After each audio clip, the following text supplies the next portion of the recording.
Buenas tardes, el día de hoy vamos a trabajar el tema de teoría de comercio internacional basados en el capítulo 2, 3 y 4 del libro Economía Internacional desarrollado por Agustín Q. Macera del año 2014. Es presentado a la materia de entorno económico de la Universidad EAM por los alumnos Denis Gisette Barreto Arcia, Zuli Daniela Garzón Velázquez, Nora Camila Ospina Jiménez, Viviana Andrea Ocampo Cardona.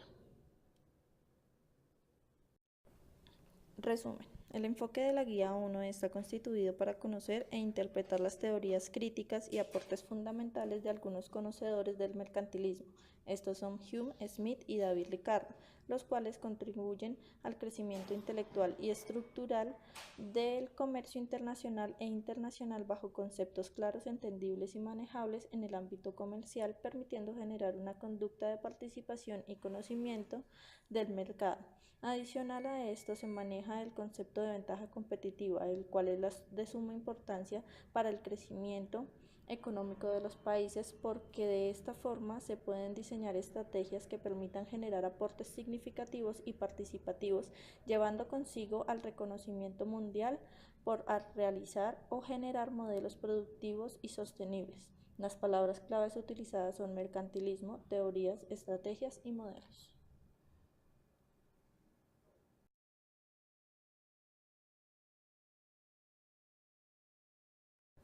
Introducción. La guía número 1 muestra la perspectiva del tema del mercantilismo, el comercio y la forma de realizar esto en el contexto del mundo globalizado y de conductas cambiantes, permitiendo adquirir direcciones y estrategias para los países, llevando consigo a que se obtengan reconocimientos por el buen manejo de sus proyectos y por la representación en el mercado.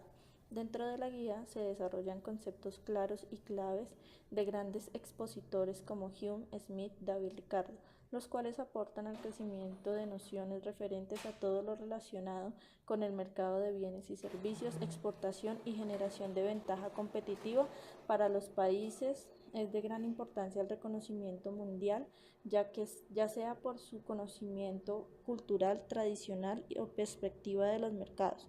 Colombia no se queda atrás y es por esta razón que se deben organizar los temas referentes a la industrialización de los productos para obtener el impulso y el impacto en el mercado internacional. Capítulo número 2. Ventaja comparativa. Ventaja comparativa. De acuerdo con la teoría de David Ricardo, esta busca equilibrar el comercio internacional de intercambio dentro de un grupo de países donde a unos se les denomina avanzados y a otros atrasados, teniendo en cuenta su capacidad para producir un mayor costo de oportunidad en diferentes productos, haciendo claridad de que un solo país no puede tener la ventaja absoluta del mercado. Un claro ejemplo de ventaja competitiva es, se supone que existen dos países A y B y que se intercambian bienes, queso y vino, y que se producen con un único insumo, las horas de trabajo. El país B dispone de tecnologías más avanzadas que el país A, donde B toma menos tiempo de trabajo para producir ambos bienes, por tanto, es más avanzado que el país A. A continuación, el cuadro nos permite observar caso de horas de trabajo por un kilogramo de queso y por un litro de vino, donde el país A utiliza 6 horas para la manufactura de queso y 4 horas para la manufactura de vino, y el país B utiliza 3 horas para manufactura de queso y 1 hora para manufactura de vino. No es posible que el costo de la oportunidad sea mayor para A en ambos bienes respecto a B.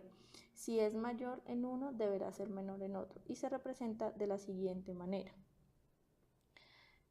C subíndice TQ es igual a la cantidad de trabajo en queso para el país A, C subíndice TB es igual a la cantidad de trabajo en vino para el país A, C subíndice TQ asterisco es igual a la cantidad de trabajo en queso para el país B y C subíndice TB asterisco es igual a la cantidad de trabajo en queso para el país B. Se utilizará la siguiente fórmula algebraica: CTQ dividido CTB mayor que CTB asterisco dividido CTQ asterisco. Esto es igual a 6 dividido 4 mayor que 3 dividido 1, lo que es igual a 1,5, que es menor que 3. Entonces también se puede utilizar de la siguiente manera: CTB dividido CTQ es mayor o igual a CTB asterisco dividido CTQ asterisco. Entonces, este resultado sería 6,66, que es mayor o igual a 0,33.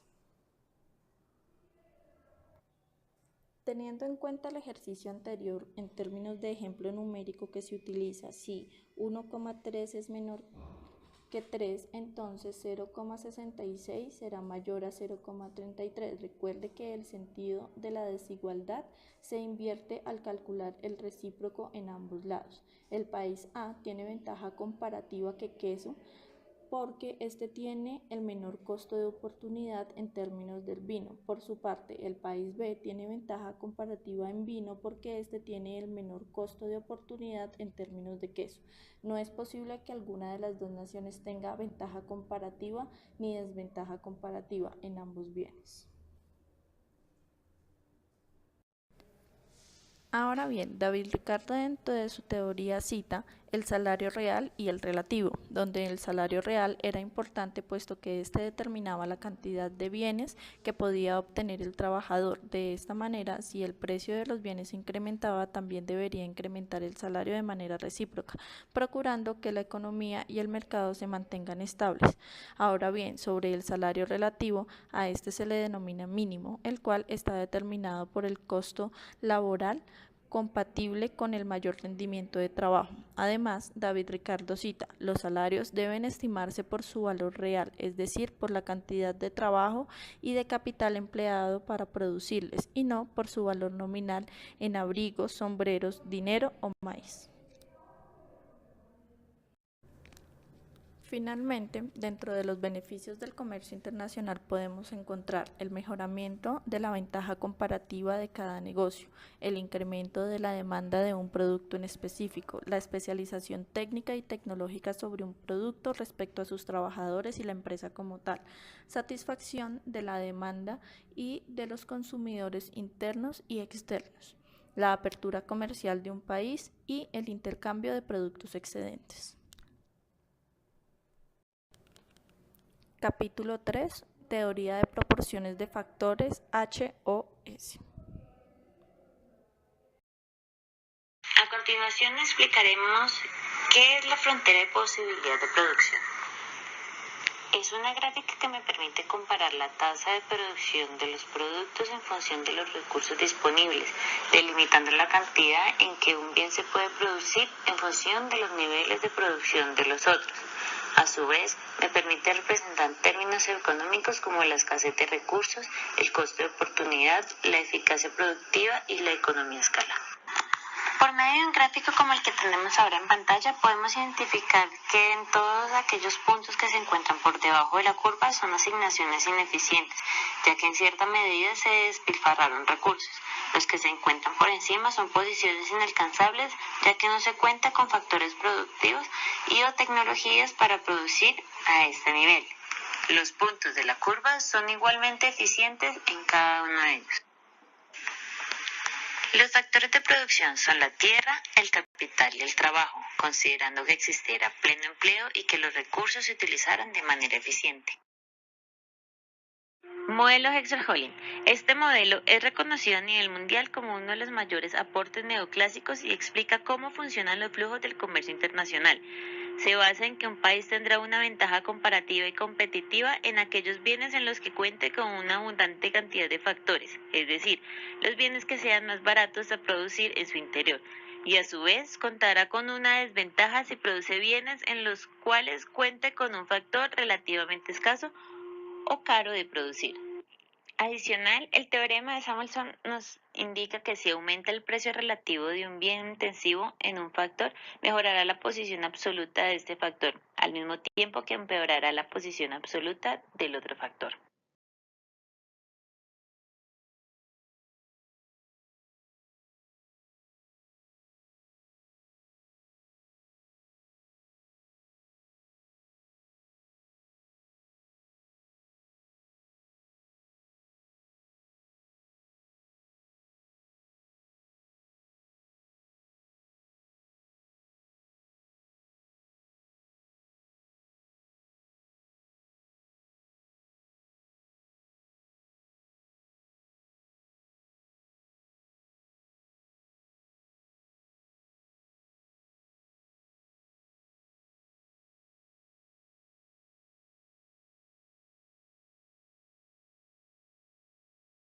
Otro de los temas a analizar es la ley del precio único, el cual establece que cuando el comercio es libre y no tiene costos, los bienes idénticos, independientemente del lugar, deben ser vendidos al mismo precio. En un comercio internacional, la ley del precio único establece que los mercados competitivos en los que no se consideran los costes de transporte ni existen barreras oficiales del comercio, los productos idénticos vendidos en diferentes países deben tener el mismo precio cuando éste venga expresado en términos de una moneda común. Capítulo 4. Las nuevas teorías del comercio internacional. En el análisis del comercio internacional se han desarrollado diferentes teorías. Estas teorías surgen a partir de la economía por escalas. La economía por escalas se divide o la toman de dos formas: la economía por escalas externas o las economías de escalas internas, que analizan básicamente el comercio intraindustrial. Pero se sostienen las teorías de Richard y de Hetzker, Holling, Samuelson, que analizan el comercio interindustrial. El comercio internacional se efectúa de dos formas: comercio interindustrial y comercio intraindustrial. El comercio interindustrial es el intercambio de productos de diferentes industrias, como la textil, los vinos, la tecnología. Y el intercambio intraindustrial es el intercambio de productos similares que pertenecen a la misma industria, del sector, por ejemplo, tecnología, del sector de vehículos, del sector agrícola. Principalmente nosotros en Colombia podemos decir que somos fuertes en el sector de intraindustrial, en la parte agrícola, ¿sí? Podemos decir que manejamos muy bien esa parte en la que nosotros recibimos grandes beneficios. En el análisis de la medición interindustrial utilizamos la fórmula que vemos planteada en la diapositiva, pero esto básicamente quiere decir que en su numerador hacemos una operación de resta de exportaciones menos importaciones sobre exportaciones más importaciones, y nos da por igual el análisis, el intercambio comercial interindustrial, ¿sí? Debido a que este análisis, la suma de estos dos, de este resultado, nos da el 100%, y solo es necesario calcular para obtener otro. Por lo tanto, podemos decir que el índice comercial interindustrial es igual al 100% menos ese mismo índice comercial interindustrial. Si el comercio industrial es del 70 o el 80%, entonces el intraindustrial sería un 10% adicional, en un 80 o en un 90% en los casos externos. Pero si el comercio interindustrial es del 100% y no hay comercio intraindustrial, el comercio interindustrial, pues su resultado sería cero. Pero si hay cambio interindustrial, si hubiese cambio interindustrial, ese cambio interindustrial sería 0 y el comercio intraindustrial sería 100. Es como la dualidad de la formulación, ¿sí? Lo que quieres básicamente en su concepto es que en el análisis, cuando nosotros hacemos la operación para determinar el índice comercial interindustrial, podemos analizar que simplemente el interindustrial sobre el intraindustrial tiene un incremento del 10%, como mencioné en los casos externos. Pero si el comercio es interno y manejamos el interindustrial, sería el 100%, y el intraindustrial 0%. Si en otro caso el intraindustrial sería el 0%, el comercio intraindustrial sería el 100%. En el modelo de las teorías de Richard y Hertzhoven son apropiadas para analizar el comercio interindustrial, el cual explica que los países que tengan abundancia de capital producirán y exportarán bienes intensivos en capital e importarán bienes intensivos en trabajo, mientras que los países intensivos en trabajo producirán y exportarán bienes intensivos en trabajo e importarán bienes intensivos en capital. Básicamente, lo que él nos intenta decir es que, por ejemplo, habla de que los países tienen diferentes factores que los marcan. Existen países con abundancia relativa en capital y otros con abundancia relativa en trabajo. Normalmente los países más ricos en capital exportarán bienes intensivos en capital. Se utiliza relativamente más para capital que para trabajo, ¿sí? Y los países ricos en factores de trabajo exportarán bienes intensivos en trabajo y utilizarán relativamente más trabajo que capital para producirlos. De esta manera, si un país posee una gran oferta de recursos, por ejemplo, un país A, con relación a su oferta de otros recursos, se considera que es abundante en dicho recurso. Mientras que si ese mismo país A, entonces ese país tenderá a producir relativamente más de los bienes que utiliza intensivamente el recurso. En conclusión, los países tienden a exportar los bienes que son intensivos en los factores con que están absolutamente dotados, con lo que ellos mismos producen, con lo que ellos mismos generan.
Este es un análisis del comercio intraindustrial de algunos países de América Latina, donde se especifica que México, Argentina y Brasil presentan niveles superiores del 30% del comercio de sus bienes diferenciados de Estados Unidos y Europa Occidental.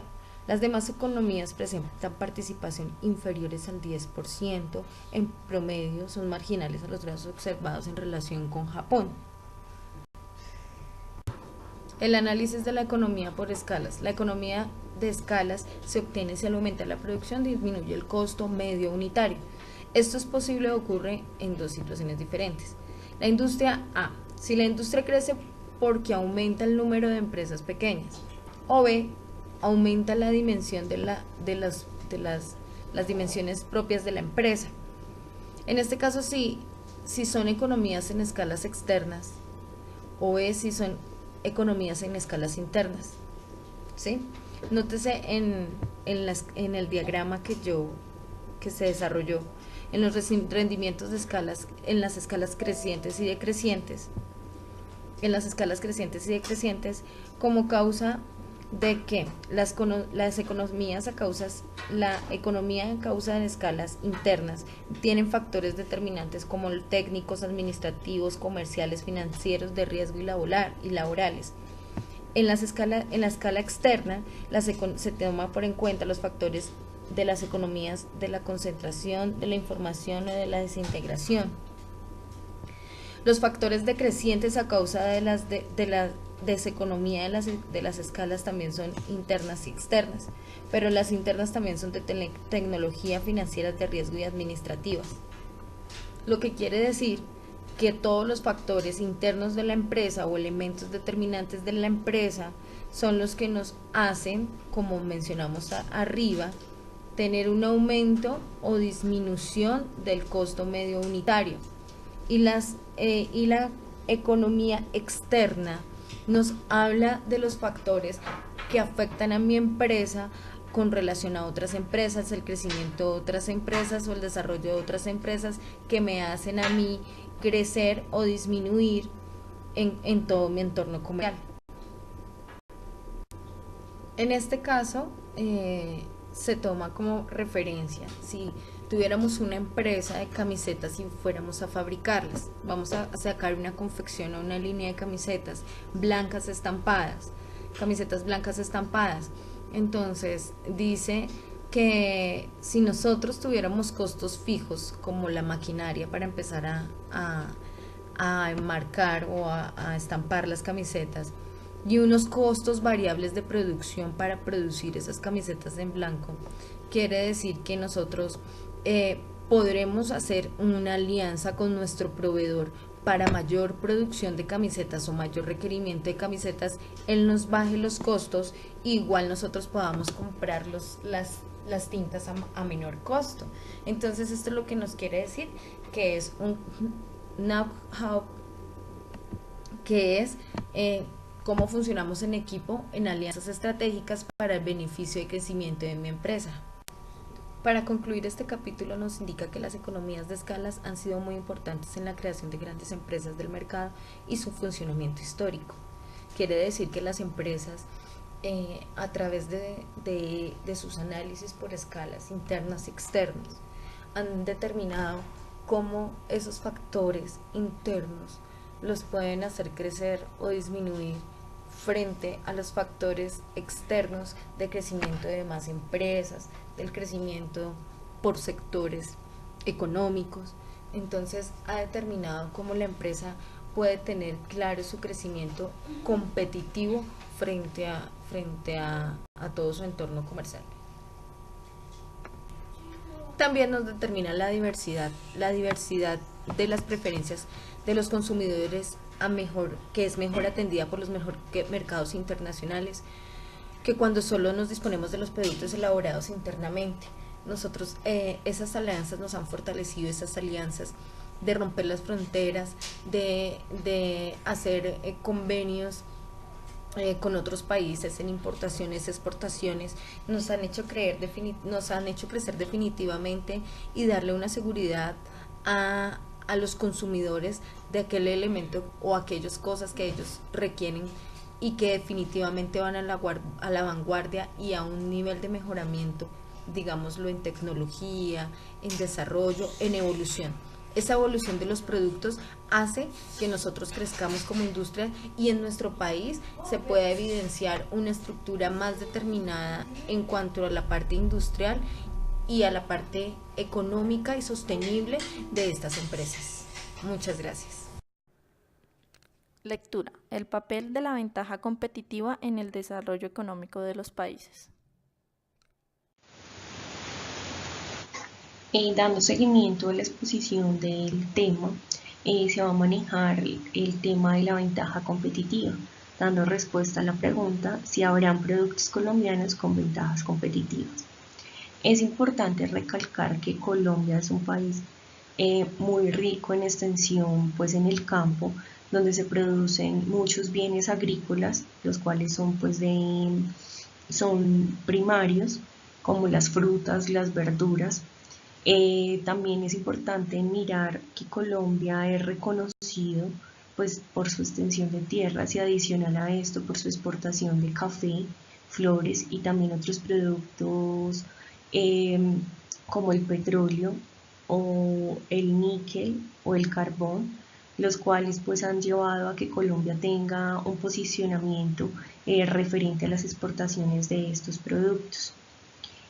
También es importante recalcar una apreciación que tiene el autor Edgar Buendía, donde nos indica que para que las empresas logren ventaja competitiva es necesario que se desenvuelvan en un ambiente propicio, ya sea con la suficiente mano de obra, la infraestructura económica o contando pues con las necesidades para quien desea suplir.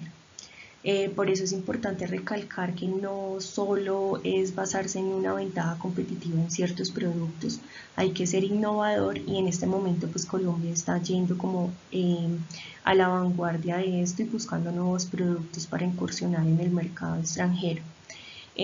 También tuvimos en cuenta una página muy importante en este momento que es colombia.com, marca Colombia. Allí nos están indicando unos productos innovadores que están dando como la pauta para que se reconozca Colombia no solo por la exportación de flores y café, sino otros productos que llevan nuestro nombre marcado y que están siendo reconocidos en el extranjero. Tales productos son la quinoa. La quinoa se está viendo mucho pues para las preparaciones de comidas saludables. Entonces, como tal, se está llevando mucho a Chile. También un producto innovador en este momento, el cual están generando también dentro de la industria colombiana. Adicional a esto, pues se está generando con madres cabezas de familia. Es el sancocho y el ajiaco tipo exportación. Son empacados al vacío y pues están siendo activamente exportados a Estados Unidos y a España. Y otro producto que ha sido muy innovador es el Tethatsu, el cual ya se ve hoy se puede tomar en diferentes países, en Australia, Chile y Bolivia, y donde están teniendo un reconocimiento pues mundial y están buscando una expansión que permita que se genere como nuevas conductas, mostrando a Colombia de otra forma. Con productos pues que lleven el nombre y que generen patrones diferentes de exportación. Dando seguimiento a nuestra exposición, vamos a responder la siguiente pregunta. ¿Los productos de exportación de Colombia cumplen con las directrices de la teoría de la ventaja competitiva del diamante de Porter? La ventaja competitiva como tal pues está enmarcada en 12 pilares, los cuales vamos a representar en 3 grandes factores. Dentro de estos factores, el primero es el requerimientos básicos, donde se ven las instituciones, la infraestructura, el entorno macroeconómico, la salud, la educación primaria. En el segundo factor vemos los potenciadores de la eficiencia, donde se ve pues ya la educación superior, la eficiencia del mercado laboral, desarrollo del mercado financiero, la preparación tecnológica y el tamaño del mercado. En el tercer factor, que es uno pues de los más importantes en este momento, es la innovación y la sofisticación de factores. Este se ve pues como tal lo dice por la sofisticación de los negocios y la innovación. Como ya lo hemos dicho anteriormente, Colombia es un país donde se ve mucho la exportación de bienes agrícolas.